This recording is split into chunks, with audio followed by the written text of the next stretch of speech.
La guerra contra Irán empezó a entrar en una fase que deja a Irán en pánico, una guerra total entre Estados Unidos y el régimen terrorista de Irán, para convertirse no en una guerra centrada en objetivos militares, sino en una guerra contra toda la estructura de un Estado. Ya en los primeros movimientos de este viernes, 3 de abril de 2026, lo que se perfila es una espiral real hacia esa guerra total contra Irán, con la línea entre objetivo militar e infraestructura esencial, volviéndose cada vez más difusa. Esta interpretación ganó fuerza después de que salió a la luz el ataque a un gran puente cerca de Teherán y nuevas amenazas directas de Donald Trump contra plantas, energía, agua y petróleo iraníes. Lo que ocurrió en la práctica fue una ampliación del campo de batalla. Estados Unidos atacó el puente Boom entre Teherán y Karaj.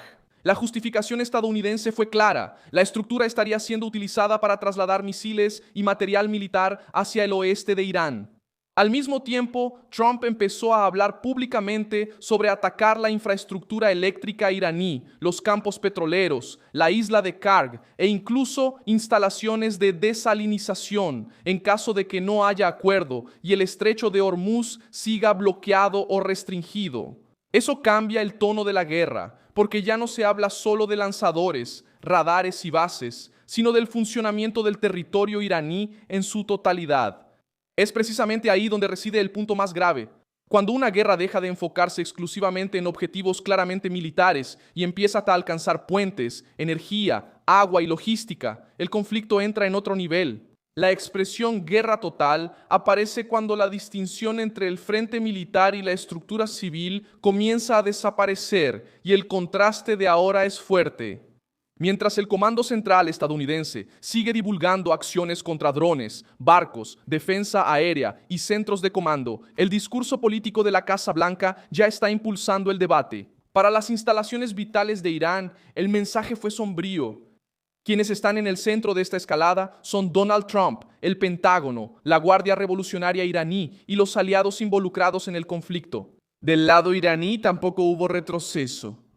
La Guardia Revolucionaria amenazó a grandes empresas tecnológicas estadounidenses como Apple, Microsoft, y el conflicto ya se ha extendido a refinerías, aeropuertos, zonas residenciales, Guardia Revolucionaria en otras naciones da región. ¿Qué pasó? Este viernes, ataques iraníes alcanzaron como respuesta una refinería y una planta de desalinización en Kuwait. Mientras que las autoridades estadounidenses ya venían acusando a Teherán de no usar la Guardia Revolucionaria, no hubo retroceso. La revolucionaria no, hubo retroceso, revolucionaria en eso. Por eso, la guerra salió del ámbito regional y pasó a amenazar la economía global. Cerca de 40 naciones ya discutieron medidas para reabrir la navegación. La ONU prepara una votación sobre la protección del tráfico comercial. Y los precios del petróleo se dispararon de nuevo después de las últimas amenazas de Trump. ¿Cómo avanza esta crisis? Avanza por capas. Primero, vinieron los ataques a bases, radares, barcos y fábricas relacionadas con el esfuerzo militar. Luego vinieron las advertencias sobre puentes, energía, agua y petróleo. En paralelo, hubo un refuerzo militar estadounidense en la región, incluso con miles de paracaidistas enviados al Medio Oriente.